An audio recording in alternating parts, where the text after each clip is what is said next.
তো প্রত্যেকটা নাস্তিক শুরু করেছে মনে করেন যে আল্লাহ নাই, আল্লাহ থাকলে এইভাবে মুসলমানদেরকে কিভাবে অত্যাচার করে, আল্লাহর সাহায্য কোথায়? হ্যাঁ, এটারও ব্যাখ্যা আছে।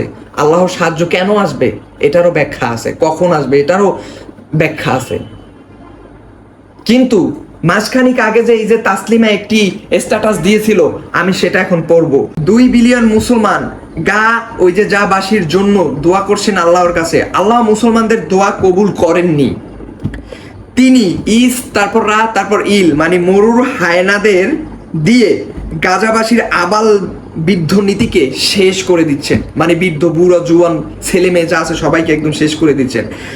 তারপর যাকে মাটির সঙ্গে মিশিয়ে দিয়েছেন।